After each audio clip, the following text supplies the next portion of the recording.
आप भी बेसुकून रहेंगे। और इस सब में आप बराबर की शाम वसीयत कर दी कि जैसे मैं एग्जिस्ट ही नहीं करता, मैंने की नशी, हाँ, जो सिर्फ आप लोगों की जरूरतें पूरी करने के लिए मैं लेकर आया था। और क्या किया आप लोगों ने उसके साथ? इतनी ज्यादती, उसकी वफादारी का ये सिला दिया। यहां पर जो माम है वो जारा से कहती है कि अगर मेरा घर नहीं बसा तो मैं किसी भी सूरत में तुम्हारा घर भी नहीं बसने दूंगी। तुम भी मेरे भाई की ही घरवाली हो। अगर मैं तुम चाहती हो कि तुम्हारा घर वैसे का वैसा रहे तो फिर जैसा मैं कहती हूं वैसा ही करना पड़ेगा। क्योंकि जारा को पता है कि माम बहुत चालाक औरत है। वो किसी तरह वो रईस के दिल में मेरे लिए नफरत पैदा कर ही रहेगी। क्योंकि जो माम ने शफ़ाक भाई के जो माम ने जरून भाई के साथ किया है वो मेरे साथ भी ऐसा कर सकती है। और यहां पर जो है अजरा बहुत ज्यादा परेशान हो जाती है और अजरा जारा से कहती है कि मैं माम की शक्ल भी नहीं देखना चाहती हूं। यह माम जो है मुझे जान से मारने की कोशिश करती रहती है। जिस पर जारा कहती है कि आपको चाहिए कि माम को इस घर से निकाल दे। जिस पर मांग कहती है कि अगर ऐसा हुआ तो सबसे पहले मैं तुम्हें अपने भाई से डिवोर्स दिलवाऊंगी, क्योंकि तुम मेरे भाई की ही घरवाली हो। यहां पर जो जारा है वो काफी ज्यादा परेशान हो जाती है, क्योंकि जारा को लगता है कि जब तक माम भाभी का सारा सच जरूरून भाई के सामने नहीं आता तब तक जो माम करेगी तब तक जारा को वही करना पड़ेगा। और यहाँ पर जो अब अजरा है वो काफी ज्यादा परेशान हो चुकी है, क्योंकि एक तरफ उसकी अपनी बेटी का घर है और दूसरी तरफ बेटे का घर है। यहाँ पर जो अब अजरा है वो बिल्कुल चुप रहती है। वो कहती है कि मैं आपकी, वो अब माम से कहती है कि मैं जरूरून के कुछ भी नहीं बताऊंगी, लेकिन तुम जो है जारा के खिलाफ कोई भी ऐसी प्लानिंग मत करना। यहां पर जारा कहती है कि मुझे यह भी पता है कि तुमने ही मेरे बच्चे को नुकसान पहुंचाया।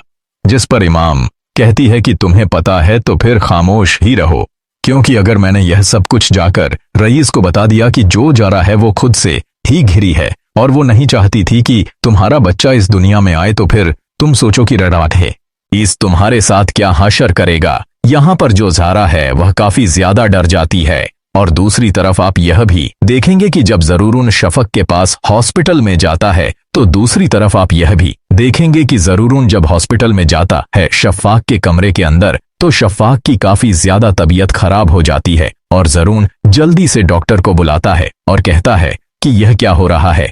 जिस पर डॉक्टर कहता है कि शफक को काफी ज्यादा कमजोरी हो चुकी है क्योंकि यह कुछ भी नहीं कर रही। जिस पर जून कहता है कि तुम्हें अपनी सेहत का ख्याल रखना चाहिए, क्योंकि तुम्हारे दो बच्चे हैं और उन पर तुम्हारी जिम्मेदारी है।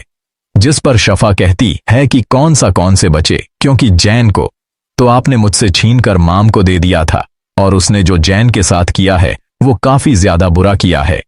अभी तक जो जैन है अभी तक वो हॉस्पिटल के अंदर है।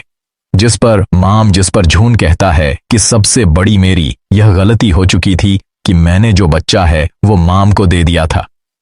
तुमने मुझे बताया ही नहीं और तुम घर छोड़कर चली गई थी, तो इसीलिए मैं तुम्हारे ऊपर काफी ज्यादा गुस्सा आता था। और यहाँ पर आप यह भी देखेंगे कि अब जैन की भी काफी ज्यादा तबीयत जैन की भी काफी ज्यादा तबीयत ठीक हो जाती है और वो भी अब शफक के पास चला आता है। और यहाँ पर जो माम है वो बिल्कुल अकेली रह जाती है और जो जरून है वो माम को कहता है कि मैं तुम्हें कभी भी यहाँ माफ नहीं करूंगा, बस तुम ना एक कमरे के अंदर पड़ी रहो और तुम ज्यादातर मेरे सामने ना आया करो, क्योंकि तुमने जो मेरे बच्चे के साथ किया है वह कभी भी मैं नहीं भूल सकता हूं। क्योंकि जो तुमने मेरे बच्चे को तकलीफ पहुंचाई है वह मुझे तकलीफ पहुंची है। और आगे से तुम ऐसा करो कि मेरे कमरे के बाहर आसपास भी नजर ना आया करो और बहुत जल्द माए शफ़ा को अपने घर में लेकर आऊंगा। यहां पर जो मां है वो काफी ज्यादा गुस्सा हो जाती है और वो राशिद को कॉल करती है और कहती है कि तुम्हें कुछ ना कुछ करना पड़ेगा, क्योंकि हमने बहुत ज्यादा मुश्किल से जरूरून के दिल में मां शफ़ाक के लिए नफरत पैदा की। लेकिन फिर से जो जरूरून है वो शफक को घर लेने की कोशिश कर रहा है। जिस पर राशिद कहता है कि मैं ऐसा कभी भी नहीं होने दूंगा, मैं शफक को कभी भी तुम्हारे घर में नहीं आने दूंगा। जिस पर माम कहती है कि तुम्हें जो भी करना है वो जल्द से जल्द करना पड़ेगा।